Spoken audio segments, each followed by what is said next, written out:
అంతా సవ్యంగానే ఉంటుందనుకుంటా. దేశం సురక్షితంగా ఉందని భావిస్తాం. అనుభవజ్ఞులైన అధికారులు సరిహద్దుల్లో సైన్యం దేశాన్ని కంటికి రెప్పలా కాపలా కాస్తారని నమ్ముతా.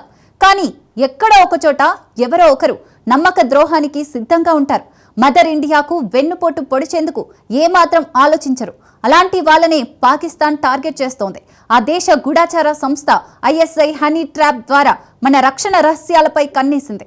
మహారాష్ట్రకు చెందిన రవీంద్ర వర్మను ట్రాప్ చేసి యుద్ధ నౌకలు జలాంతర్గాముల రహస్యాలను తెలుసుకునే ప్రయత్నం చేసింది. మెకానికల్ ఇంజనీర్గా పనిచేస్తున్న రవీంద్ర సున్నితమైన సమాచారాన్ని పాకిస్తాన్ ఏజెంట్కు చేరవేసినట్లు విచారణలో తేలింది. ఇంతకు ఎవరి రవీంద్ర వర్మ? పాకిస్తాన్ ఏజెంట్ ట్రాప్లో ఎలా చిక్కాడు? ఎలాంటి సమాచారాన్ని పాక్ ఏజెంట్కు చేరవేశాడు? Let's watch.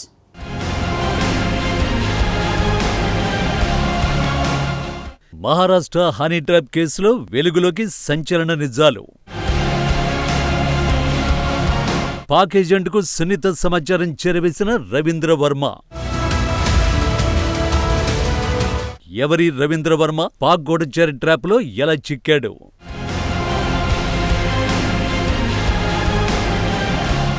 హనీ ట్రాప్ అందమైన అతివలతో గుట్టు చోపుడు కాకుండా టాప్ సీక్రెట్స్ రాబట్టి ఆపరేషన్. అధికారుల బలహీనతను ఆసరాగా తీసుకుని ట్రాప్లో పడేసి దొడ్డిదారిలో సైనిక రహస్యాలను సైన్స్ సీక్రెట్స్ రాబట్టి ముప్పతిప్పలు పెట్టే స్ట్రాటజీ.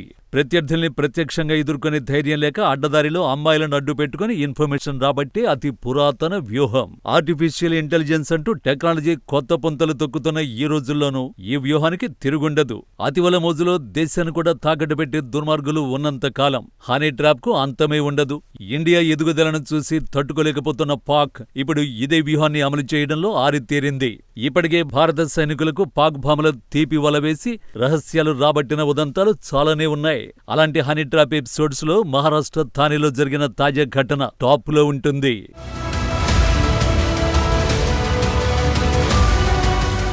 ఇక్కడ కనిపిస్తున్న వ్యక్తి పేరు రవీంద్ర వర్మ. థానేలోని కాల్వానీకి చెందిన ఇతడు మెకానికల్ ఇంజనీర్ గా పనిచేస్తున్నాడు. 2024లో పాయల్ శర్మ ఇస్ప్రీత్ అనే పాక్ ఏజెంట్తో ఫేస్బుక్ లో పరిచయమైంది. ఆ ఏజెంట్లు తమను తాము భారత్కు చెందిన వారిగా పరిచయం చేసుకున్నారు.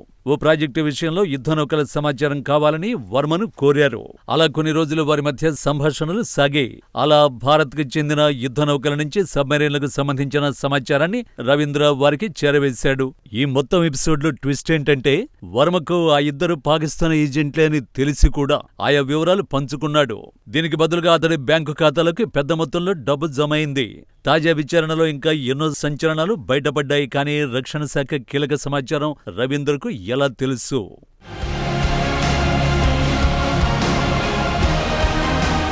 రవీంద్ర వర్మ ఒక రక్షణ సాంకేతిక సంస్థలో జూనియర్ ఇంజనీర్ గా పనిచేస్తున్నాడు. దీంతో అతడికి దక్షిణ ముంబైలోని నేవల్ డాక్ యార్డ్ కు వెళ్లేందుకు యాక్సెస్ ఉంది. అంతేకాక అతడు నేవల్ షిప్లు సబ్మెరైన్లలో కూడా ప్రయాణించొచ్చు. అయితే నేవల్ డాక్ యార్డ్ లోకి ఫోన్ తీసుకువెళ్లేందుకు అనుమతి ఉండదు. దీంతో వర్మ అక్కడి విషయాలను స్కెచ్ల రూపంలో సిద్ధం చేసి పాకిస్తాన్ ఏజెంట్లకు చేరవేసేవాడు. మరికొన్నిసార్లు ఆడియో నోట్ల ద్వారా భారత యుద్ధ నౌకల రహస్యాలు చేరవేసేవాడు. నిందితుడు ఆ సబ్మెరైన్ యుద్ధ నౌకల పేర్లను కూడా పాకిస్తాన్ ఏజెంట్లతో పంచుకున్నట్టు పోలీసులు అనుమానిస్తున్నారు. రవీంద్ర వర్మను కోర్టులో హాజరుపరచగా యాంటీ టెర్రరిస్ట్ స్క్వాడ్ కస్టడీకి అప్పగించింది. ఏటీసీ విచారణలో మరిన్ని సంచలన నిజాలు బయటపడే అవకాశం కనిపిస్తోంది. ముఖ్యంగా భారత యుద్ధ నౌకలు సబ్మెరైన్లలో వేటి వివరాలు పాకిస్తాన్ గూఢచారులకు అందించాడనే కీలక ప్రశ్నకు సమాధానం దొరకాల్సి ఉంది.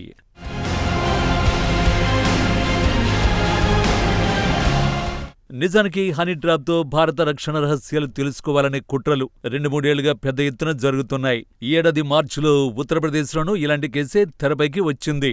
ఫిరోజాబాద్లోని హజరత్పూర్ లో ఉన్న ఆయుధాల తయారీ ఫ్యాక్టరీలో పనిచేసే రవీంద్ర కుమార్ ని పాకిస్తాన్ ఏజెంట్లు ట్రాప్ చేశారు. గత ఏడాది జూన్లో రవీంద్రకు ఫేస్బుక్ ద్వారా ఓ అమ్మాయి పరిచయమైంది. నేహ శర్మగా పరిచయం చేసుకున్న ఆమె రవీంద్రను బుట్టలో వేసుకుంది. ఆ తర్వాత భారత రక్షణ సమాచారాన్ని రాబట్టే ప్రయత్నం చేసింది. తాను మాట్లాడుతోంది ISI గూఢచారని తెలియని రవీంద్ర ఆమె అడిగిన సమాచారాన్నంతా ఇచ్చేశాడు. డ్రోన్లు, గగనయాన్ ప్రాజెక్టుపై వివరాలను లిస్ట్ చేసే డైలీ ప్రొడక్షన్ రిపోర్టుని పాక్ ఏజెంట్కు చేరవేసినట్టు గుర్తించారు. డెహ్రాడూన్లో ఆయుధాల ఫ్యాక్టరీ అధికారులు 51 గూర్ఖా రాఫిల్స్ మధ్య జరిగిన లాజిస్టిక్ డ్రోన్ ట్రయల్ కు సంబంధించిన సమాచారం కూడా చేరవేసినట్టు తేల్చారు. ఇతడు కూడా తన సమాచారం అందిస్తోంది పాకిస్తాన్ ఏజెంట్కు అని తెలిసే చేసినట్టు ATS టీం నిర్ధారించింది.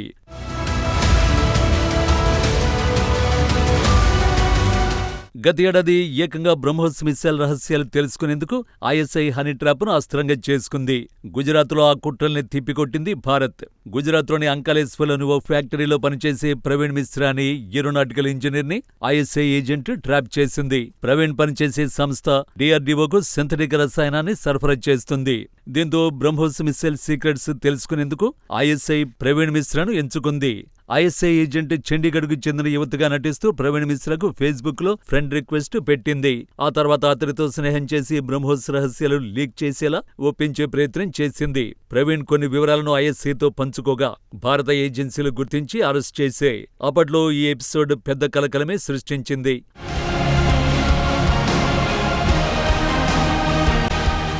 ఆపరేషన్ సింధూర్ తర్వాత దేశంలో పాకిస్తాన్ లింకులు ఒక్కొక్కటిగా బయటపడుతున్నాయి.